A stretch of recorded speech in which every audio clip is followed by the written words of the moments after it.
All right, welcome back to the CrossFit 184 podcast, Built for Life. Today we're going to be talking about fitness in 100 words. And is this still the best fitness advice ever written? Imagine trying to explain CrossFit to somebody who has just walked in the gym, maybe never exercised, and the trick is you only have 1 minute to do it. Greg Glassman actually did this when he first started CrossFit, first came to light, and it's fitness in 100 words. Yeah, I'll read it aloud for us. This is really like CrossFit's manifesto. So, eat meat, vegetables, nuts, and seeds, some fruit, little starch, and no sugar. Keep intake levels that will support exercise, but not body fat. Practice and train major lifts. Deadlift, clean, squat, presses, clean and jerk, and snatch. Similarly, master the basics of gymnastics.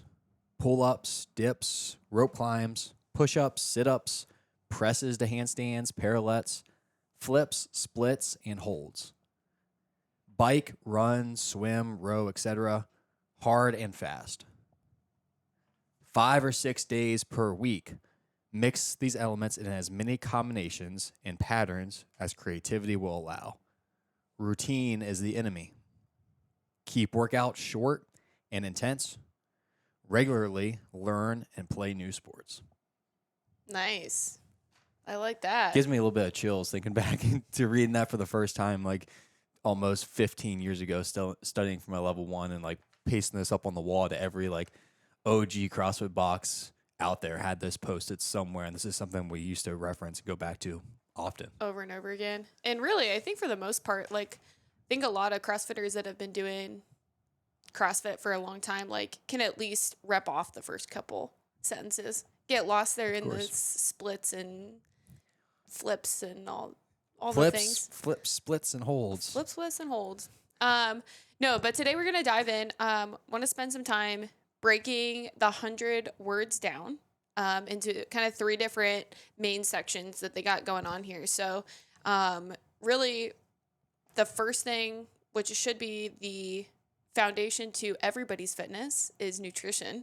All right. So it always has to start with nutrition. fueling Everything, the machine. The hierarchy to competitive fitness and the 100 words or less, just the base of everything, fitness. Absolutely. It's important. All right. You can't do it without it. So fueling the machine, fueling your body correctly. I love these words so much because it really puts an emphasis on supporting your life. All right. And not having it take over your life. And I know CrossFit back in the day did a lot of the block diet. Yeah. Zone diet. Mm-hmm. Yeah. You had a little bit more expertise in that realm. Yeah, it's kind of faded away. Thank goodness. It's like pretty strict it's too. It's pretty strict. It's pretty in depth. It's pretty complicated to transfer all your calories and nutrients and macros over to the zone system, and it's just a different way. At the end of the day, it's a different way to track calories. And I was gonna say, I would like to go back and look at when Weight Watchers was kind of created, because I almost feel like it's a different point system. Yeah, it's a point system. Different kind of point system. But what the 100 words of fitness gives us is very clear directions of eating and focusing on your quality first. Yeah, well, you said that nutrition supports exercise and supports your life and doesn't become your life. What exactly do you mean by that? Yeah, what I mean by that is a lot of times we can get sucked into like going to counting down to the very specific gram on your carbs, fats, and proteins. So think of like macro tracking and just literally weighing and measuring every single food, but then also prioritizing like, I need this many carbs and this many fats. And like the danger with macros is if you don't have the foundation of what the quality is, then you're going to be filling in those grams with whatever's easy to grab. Or it just takes over your life. Like I know for myself, speaking on it, when I did macros, I'd always have protein left over. I feel like that's like a girl's thing was to have like Struggle so with much protein. struggle with getting all your protein in. So at the end of the day, I'd get home from coaching and I have like 50 grams of protein left, no carbs, no fat. So like, what do you eat? I A remember this. giant bowl of liquid egg whites. Like Yuck. I could gag thinking of egg whites. I only eat eggs with yolks in them these days. But like, that's what I tell people. I'm like, if you're okay with that and that's what you want, like more power to you. But there are other ways and other things like this that can help us have it flow with our life and not suck us into just eating. Yeah, I remember when I was training to compete, there was many times that I had lots of calories, lots of protein, lots of fat, and my go-to was leaving the old 184 gym and going through the McDonald's drive-through and getting a double quarter pounder with cheese. And just eating that thing after just a sweaty, hot workout, and you just eat a double quarter pounder. But and in that frame of mind, I was just tracking macros, and it fit the macros, and like, all right, I hit my Yes. numbers, like I'm on track. And there's this thing that Noah Olson made popular called Gains Bowls, where he would have Ben and Jerry's pints of ice cream with whole milk over top, just to get the calories and the protein Yeah. in late at night. Yeah, so just I mean like picture that. You're eating Ben and Jerry's and you pour milk over it. Whole Like milk. it just doesn't even sound healthy. So like if it doesn't sound healthy, it's probably not the best for you. Or in your sense, eating a double quarter pounder, like it's not worth it at that point. Well, especially if you're working out and training for health and longevity, which is what we're all about. Yeah. Right? What I really love about this phrase, it is the most simple nutrition prescription out there on the market. Yeah. You know, you eat meat, vegetables, nuts, and seeds. Yeah. That's your go to. They're your number ones.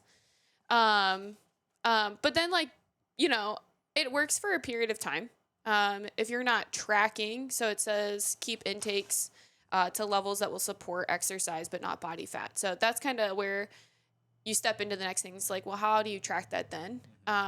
And really the answer is like based off your performance. So your performance should be your report card. And that's not just performance in the gym. That's your sleep, your recovery, how you feel throughout the day, all that kind of Stress levels.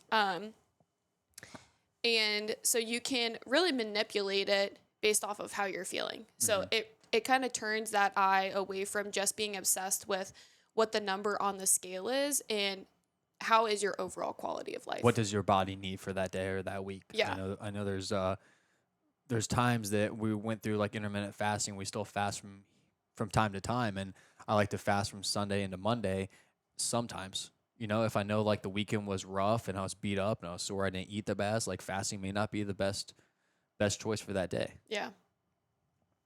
Yeah. And to kind of build on that, like for me, figuring out my intake levels that will support exercise and not body fat was something that I've really learned over the last several years, going through so many seasons of gaining weight for pregnancy and then trying to lose some weight in the postpartum season.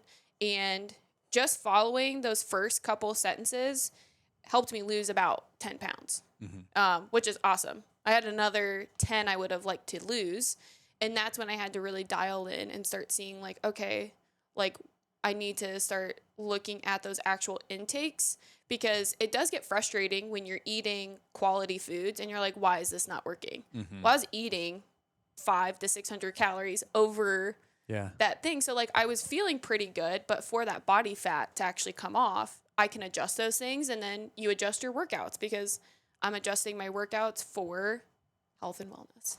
Yeah, so you're saying you can overeat even eating clean and healthy. Yeah, absolutely. Absolutely. You know, I would also say from a guy's perspective, keeping intake to levels that support exercise and not body fat, that intake is a lot less than what I wanted it to be. You know, from the last nutrition challenge that we did several months ago, and we did like the 10 days of tracking, average it all out, and like I was a little sad when I saw how many calories? my maintenance calories to hit so I could lose body fat, and I have lost a lot of body fat since then. Yeah.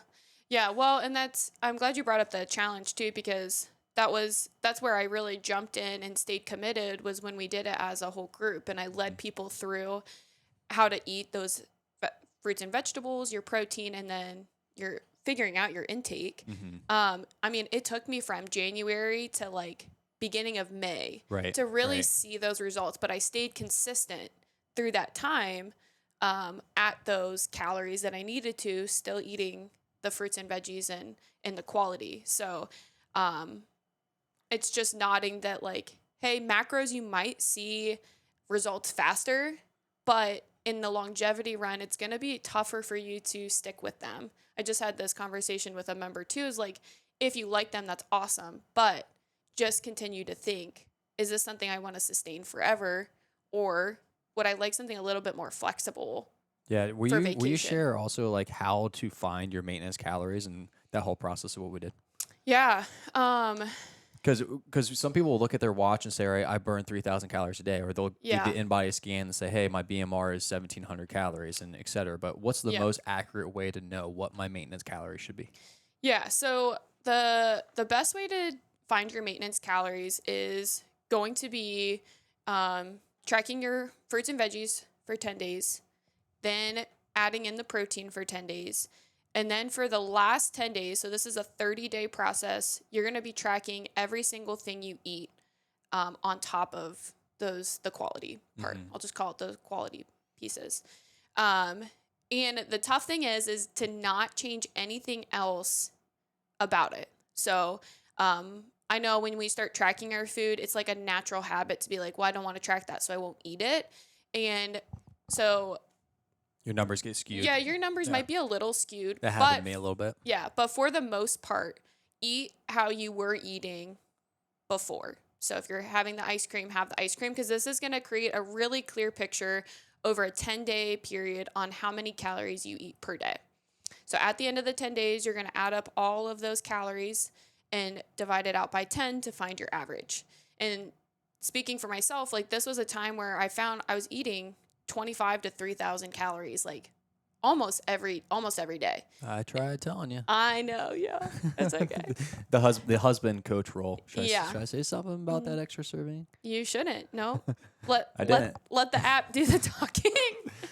The math never lies. Let me figure it out myself. But no, this is going to create everybody's very specific numbers. So the watches, the scans, they all give you like a generalization, and it'll be pretty close. Yeah. But this is real-time results you can do for yourself at the house at no cost. Yeah. And so I would encourage people to do that, because then from there you can really manipulate those calories. So in the challenge, depending on people's goals, which a lot of times was losing a little bit of body fat, and for myself, we just reduce it 200 to 300 calories. Yeah, right. Because we're also averaging in, like, you probably adjusted even an extra 200 calories just from tracking. Right. And you don't want to make a huge jump at first, because that's, again, not going to be attainable. So just making a 200 to 300 calorie deficit. My other thing I want to say with that, and encouragement, is if you are tracking on watches and you attach it to an app, do not let it tell you that you have extra calories to eat. From your workout. Yeah. Once you set your average calories at your goal, you want to just eat that every single day. And what this does is helps the clarity. You just get to stay very consistent day to day. You're not like at nighttime, like, oh, look, I have an extra 300 calories I can eat. Because really, like, over a weekend or on a rest day, you're going to be benefiting, over the overall weekly average. So, yeah. All right, so eat meat, vegetables, nuts, and eat meat, vegetables, nuts, and seeds, some fruit, little starch, no sugar. That is the prescription for nutrition. What's the next kind of phase and part in this? The definition? next phase is how CrossFit's building a capable human. All right, so how are we going to be ready for the unknowns? That's really what CrossFit trains. And quality of life. Yeah, and quality. So what's the section? What's it read? Yep, it says practice and train major lifts: deadlift, clean, squat, presses, clean and jerk, and snatch. Similarly, master the basics of gymnastics: pull-ups, dips, rope climb, push-ups, sit-ups, presses to handstand, pirouettes, flips, splits, and holds. Bike, run, swim, row, etc. hard and fast. This is like what people think of when they think CrossFit, right? Yes, yeah, the middle Constantly part. very functional movements at high intensity. So Yeah. let's talk a little bit about building a capable human and a quality life. Yeah, so I think like the fun part is like I see a lot of different stuff going on here. So practice and training, these lifts, gymnastics, we're getting in the aerobic stuff. And so what that's telling me is that we're not specializing in one area. We aren't gymnasts. we aren't Olympic weightlifters. We aren't endurance athletes. Yeah. You are, the goal is to be proficient and develop a broad fitness. Let me just nerd out just a little bit. The first three words in this whole section: practice and train. Yeah. Major lifts. Most people will read that and think of one thing. All right, I need to work out and do these things. But practice and train are two separate pieces, two separate things. Right. When you're practicing a thing, it can be practicing running or pull-ups or Olympic weightlifting. It's slow. It's very light. There's no intensity. You're not trying to go to a heavy single. You're not going really fast. You're just like taking time to practice a skill. Yeah. And then when it says train, now you're lifting at 70, 80%, or now you're going fast, or now you're adding intensity. Those are two separate things. You need to practice these things, and also you need to train them. Yeah. And a lot of people these days just go straight to train, and Yeah. then wonder why they're not advancing or their form is trash. Right. Well, and this is one thing that I really love about our gym that we haven't veered away from or haven't given up is practicing. So, I mean, every class that you come into that there's a barbell, there's some sort of practice with either a PVC pipe or a barbell, and you have coaches' eyes on you. Coaches are doing these reps on them so they can see, hey, I need to go to this person and help them a little bit more one-on-one, or they might be able to give you that correctional cue like right in your practice. So when you're building up, you're not like, man, why am I not getting any heavier, or why am I not doing this any better? And so, yeah, right in class, you can practice a little bit, and then we're going to train it, and we're going to try to add some load if you're ready for that. So, something else to keep in mind with this is, it's talking about mastering the basics and then before chasing those advanced skills. So it is, I don't see this a lot in our gym. I think, again, like we promote, like, take it slow, do the mechanics, do the consistency. But it can be something that new athletes are eager to jump into. And they're like, I want to get right to that kipping pull up, or I want to get right to that bar muscle up.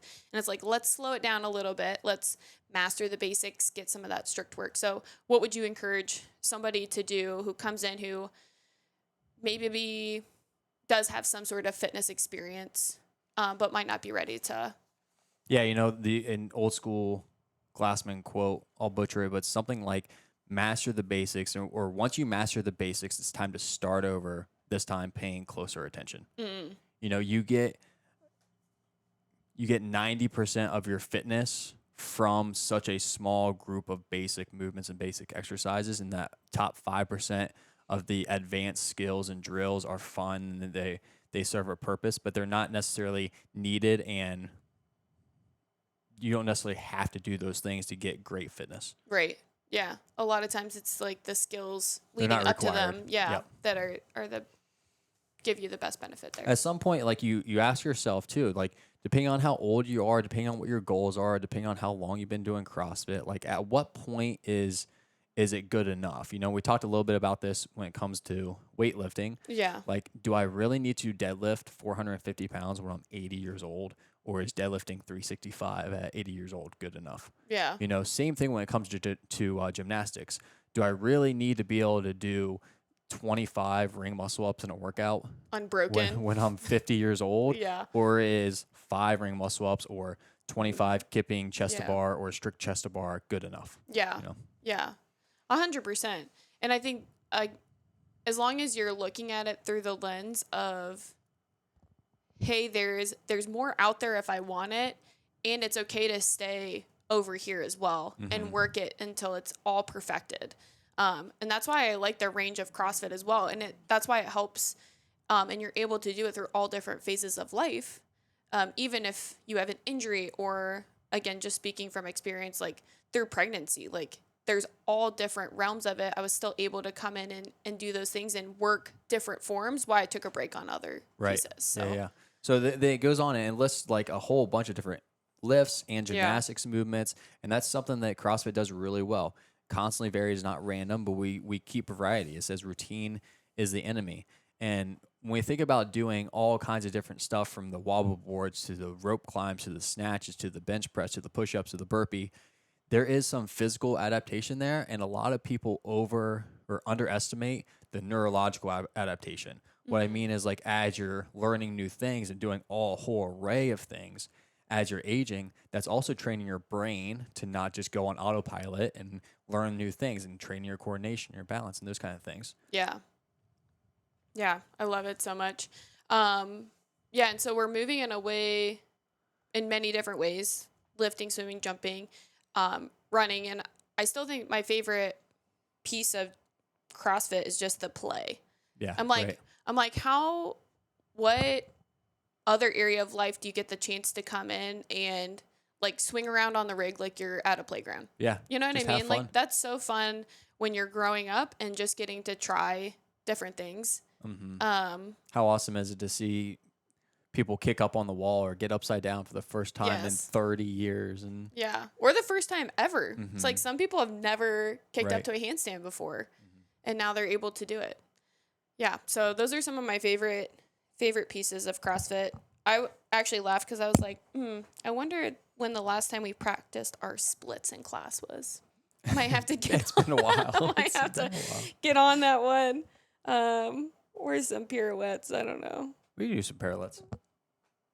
Pirouettes. Pirouettes. What is a Yeah. pirouette? A pirouette is when you're in a handstand and you like turn Oh, you on your turn. hands. Yeah. Yeah. I know, but we do need the parallettes back out. I was thinking that the other day too. But yeah, those splits or flips.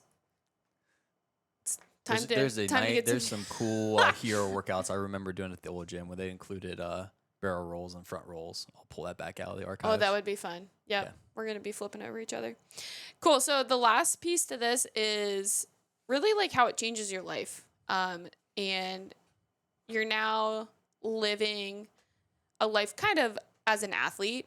How would you put it?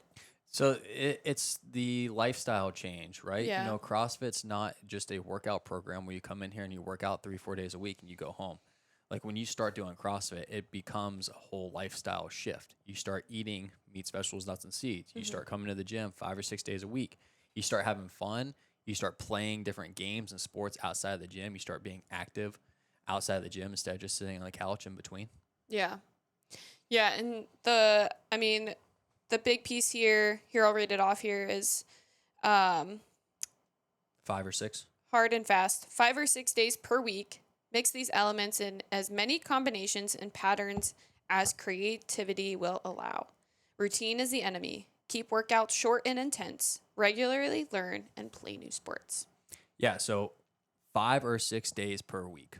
Like this is the CrossFit prescription for everything, and it's telling us to work out and do CrossFit 5 or 6 days per week, which has kind of shifted over the recent years. Yeah. And, you know, 11 years ago when I first opened 184 and when I was coaching up in Cleveland at Remix, we had Thursdays off. Thursday Yeah. was open gym day. And really, like, I remember studying for level 1 14 or so years ago and reading like the schedule or the workout regimen is workout 3 days on, 1 day off, 2 days on, 1 day off. Right. And that 1 day off after 3 days is absolutely needed. Yes. And that's where you get your adaptation. That's where you get your results from. Yeah. And that's getting like scrubbed away from a lot of people. So we started off having class Monday, Tuesday, Wednesday. Thursday was a forced rest, open gym only. It kind of forced people into that schedule. And we shifted out of that just because we realized it doesn't fit everybody's schedule. Some Like, people might need Monday, if you Tuesday. couldn't come in on Wednesday for whatever reason, your kid had baseball or something. Right. Now all of a sudden you miss Wednesday and Thursday. Yeah. Yeah. No, I agree. And it's something that is a little tricky because it's not saying that CrossFit isn't beneficial if you can only come 3 days during the week. It is very beneficial, and you will see more results and more things turning over into your everyday life coming closer to that 5 days per week. I really think the 5 days a week is like a sweet spot. Really like 4 to 5. So why do you think it's gotten away from that and it's turned into just people coming to CrossFit 5-6 days in a row? I mean, some people just really have fun with it. I think some of this, if you're coming that many times and you're looking to be more competitive, is really where I see it. It's just because everybody thinks like the more you get in, the more advanced you'll become Right. and you'll make it to the games. The more is better lie. Yeah, the more is not better. And like, I know that's a lie. Because when we were even going on cap, like I started PRing so many different workouts and lifts because there was less stuff we were doing. The volume was lower. Yeah, the volume was lower. I was able to go in and just like be intense on that one piece and then feel really good going into the next day. You know, you weren't feeling trashed. Right.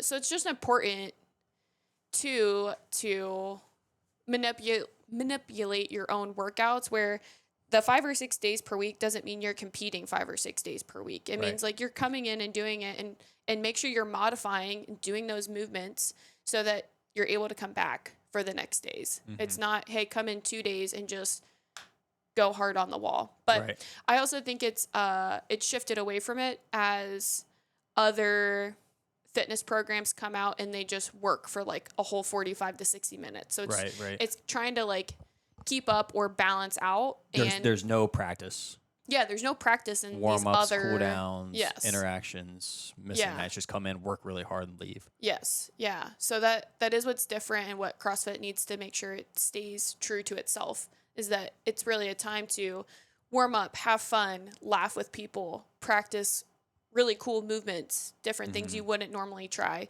and then train them, you know? Do the sprint style workout and give some high fives, cool down, and come back and do it again tomorrow. Yeah, I really wanted to highlight that piece because it's something that I've worked with both my parents on recently is like their fitness or their results have kind of plateaued. They felt kind of stagnant, or my dad's felt really beat down and hasn't been recovering well. And like sends me his watch information and data, and he was training like 5 days a week, and many times he was doing 2 workouts a day. Yeah. You know, I said, have you thought about maybe taking a day off? Yeah, you know, right.